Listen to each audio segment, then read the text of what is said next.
Olá, meu irmão, minha amada irmã, a graça e a paz do Senhor Jesus sobre a sua vida. Eu quero compartilhar com você um texto da palavra do Senhor que se encontra em Gênesis, capítulo 2, o versículo 18 ao versículo 21 ao versículo 24, diz a palavra do Senhor. Então fez o Senhor cair um profundo sono, e enquanto dormia, tirou-lhe da costela e fechando o lugar com a carne, com a costela que havia tirado do homem, o Senhor fez uma mulher e levou até ele. Então disse o homem: esta sim é osso dos meus ossos, carne da minha carne. Essa será chamada mulher, porquanto do homem foi tirada.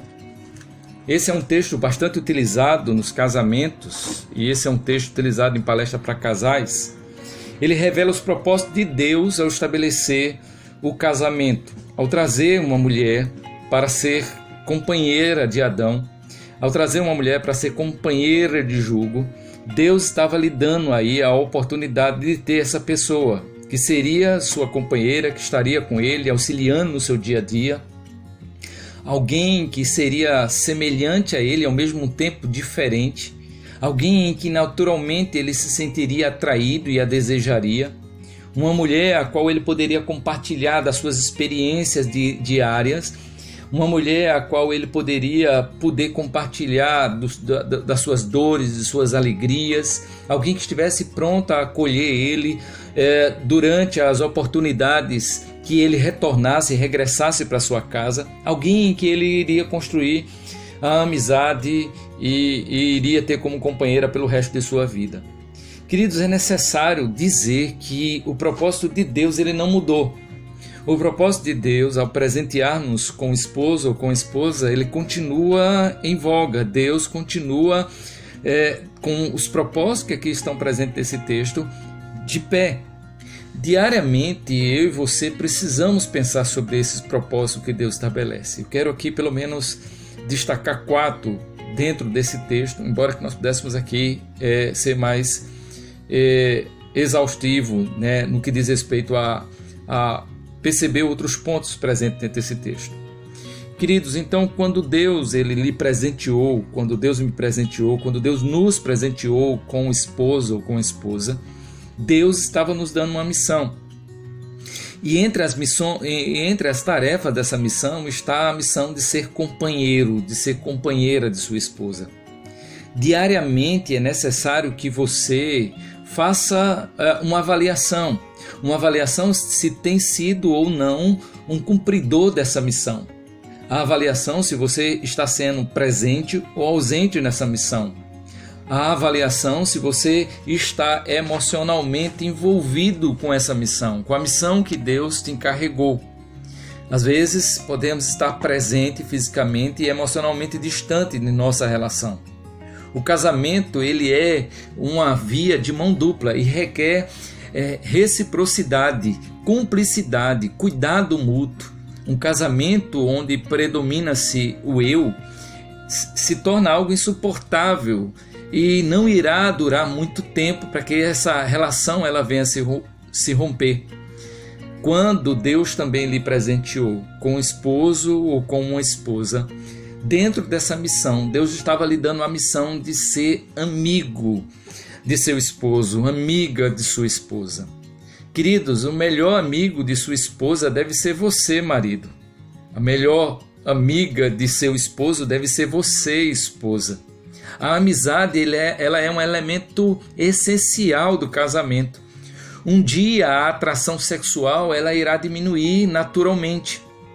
Um dia os filhos que ora estão dentro de casa, eles irão casar e possivelmente eles podem também ir para distante de vocês. O ninho se tornará vazio. E nesse momento é muito importante a questão da amizade.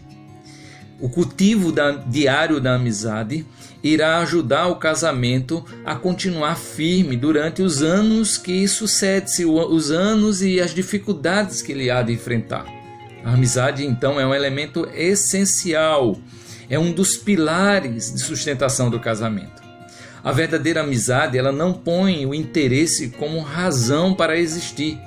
Ela existe pela pessoa que o amigo é. Amigos também decepcionam, amigos também falham. mas nem por isso eles deixam de ser amigos. Portanto, amado irmão, busque diariamente alimentar a amizade por seu esposo e por sua esposa. Peça a Deus que Ele venha remover os entraves, os obstáculos que lhe impedem a ver o seu esposo e a sua esposa como seu amigo, como sua amiga. Quando Deus também lhe presenteou com o esposo e com a esposa, Deus lhe estava lhe dando dentro dessa missão, a missão de amar o seu esposo, a missão de amar a sua esposa. Amar e ser amado, queridos, é uma das graças mais nobres desta vida. Do que adianta fortuna, do que adianta conforto, do que adianta, queridos, o marido e a esposa ter destaque no que diz respeito à beleza, serem pessoas de performance, se não houver um genuíno afeto dentro dessa relação. Ninguém compra afeto por dinheiro, ninguém compra afeto por conforto que ofereça ou pela beleza exterior que possua. As mídias, elas estão aí para confirmar o que nós estamos aqui dizendo. O amor que nós precisamos, ele precisa vir de Deus. É de Deus que precisamos alimentar o amor para o nosso casamento. Esse amor, ele deve também ser compartilhado no casamento. Ao mesmo tempo que nós recebemos esse amor da parte do Senhor, precisamos ter aí a humildade, a valentia de compartilhar no nosso relacionamento. Sentir-se apenas apaixonado, sentir-se apenas atraído pelo outro, querer chamar a atenção do outro meramente pelo status que pode oferecer a essa pessoa, isto pode ser uma tremenda cilada e pode conduzir você a uma infelicidade sem par. A pessoa que busca em Deus o amor para com seu esposo, para com a sua esposa, não irá procurar razão para amar, pois o genuíno amor, ele é desinteressado. Queridos, quando Deus também lhe presenteou com o esposo ou com a esposa, Deus estava lhe dando dentro da missão, a missão de você ser um com seu esposo, com a sua esposa, de você estar presente na vida dele, na vida dela, até que a morte pudesse os separar. Terrivelmente a ideia de dissolução do casamento, ele tem ganhado espaço no meio cristão. Muitas pessoas que se declaram homens e mulheres de Deus estão abraçando a ideia da dissolução do casamento como algo normal. Queridos, como se fosse desígnio de Deus, e nós percebemos isso nas Sagradas Escrituras, que nunca foi o desígnio de Deus o divórcio, embora que nós acreditamos no perdão de Deus. Alguns chegam até o absurdo de utilizar a sua própria hermenêutica diante de textos bíblicos para apoiar suas premissas, as premissas quanto à questão do divórcio. Ao presenteá-lo com o casamento, Deus lhe deu a missão de você preservar-se em unidade com seu esposo e com a sua esposa, até que a morte venha separar. Queridos, o que torna um casamento insuportável de se conviver ou de seguir adiante não é o casamento em si, mas o casamento fora do propósito de Deus.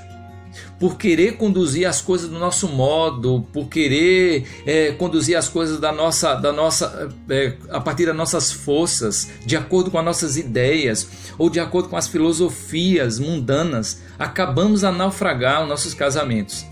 Então é necessário que aqueles que assim se sintam no casamento, sentindo-se sem oxigênio no casamento, busquem em Deus o oxigênio para o seu casamento. Deus é aquele que pode oxigenar, Deus é aquele que pode limpar o seu casamento, a fim de que esse casamento seja agradável de se continuar.